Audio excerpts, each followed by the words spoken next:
it is authentic. I have divided my investigation into two parts: laboratory research and a field investigation. The laboratory part consisted of video analysis and photo analysis. The video was analyzed as dynamic video and static video, which means frame by frame. The tests included a study of the definition and the resolution, an analysis of the intensity of fields and colors and changes in the spectrum of light from ultraviolet to infrared.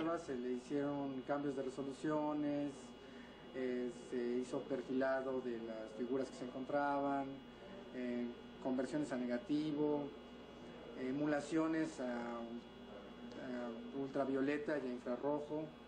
Some of the tests has been change of definition and resolution, change of the intensity of fields, like from infrared to ultraviolet, and also change of the definition and change of the slow movement, and later just disappear. Was very few time, just 20 seconds, but was very, very clear. It's exactly the same shape that we saw in the Carlos photographs and videos. The movement of the UFO over the hill of light was very slowly, like a pendular movement, maybe 20 seconds, and just disappear. Don't stop the movement, just disappear. Since many years. This goes back to the time of Christ. Studying it from the times of Christ.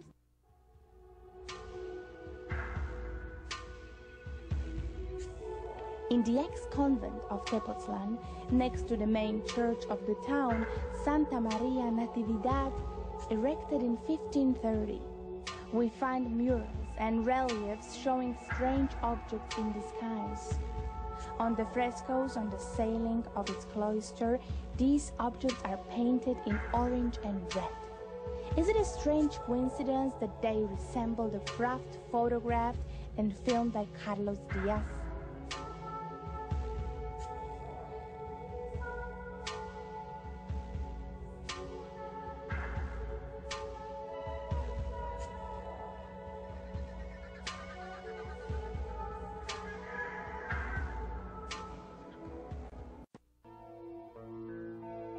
The films and photos of the so-called ships of light taken by Carlos Diaz are considered by many UFO researchers the best in the world. Others rejected them as being too good to be true. The Mexican optical physicist and computer expert, Professor Quesada, is convinced that they're real. But this was just one single opinion. To verify the results of his analysis, we consulted leading experts in the US, Italy, and Germany.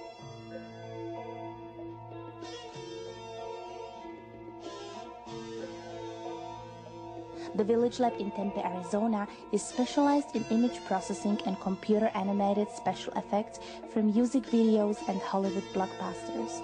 Its director, Jim Dilatoso, analyzes UFO photos for 20 years and exposed several spectacular hoaxes.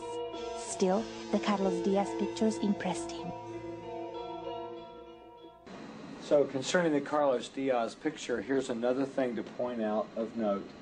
If this is a small object with a beam splitter and it was close to the camera, we would find that the edges of the object out here would reveal themselves to be sharp like this, not distorted like this. No one test is conclusive. You have to take everything together, like going to the doctor, who has blood tests and x-rays and a variety of tests that you put everything together and draw a conclusion. The fact that we have a distortion out here and sharp edges here is one factor that indicates that this is probably not a small model in the beam splitter or superimposed. This has all the properties of coherent light, not diffuse light, not incandescent light, but coherent light, like a laser.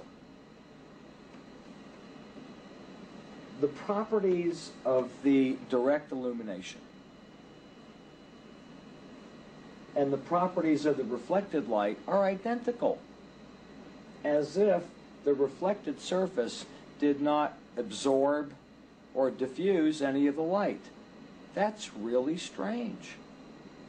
That's really strange. It's like the light is coming and bouncing off of that surface as if it's an absolutely precision polished mirror. No absorption or changing in the light characteristics at all. In fact, the brightness is almost identical. These colors are not distorting and blending together. It'd be like having a red laser and a yellow laser right beside each other, and they are not blending, making a new color. In fact,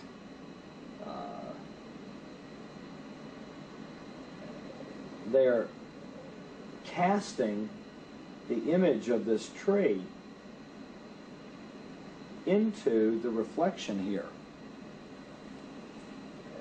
And it is enlarging it as if this is a light source, casting a projected image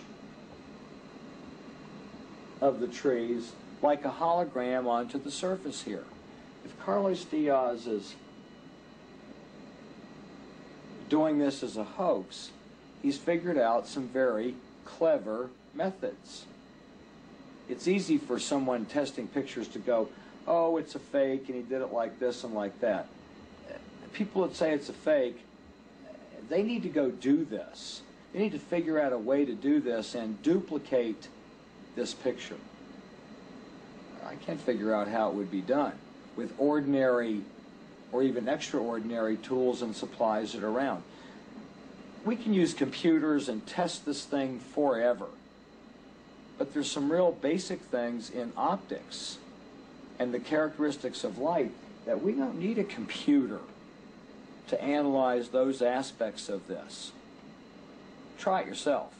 Within the 15th second of the exposure upwards in a certain degree, not smoothly, but rather in a jerky way. Our analysis has shown that it was not a simple, solid, metallic object, but the complete series shows the phenomena of a luminous plasma field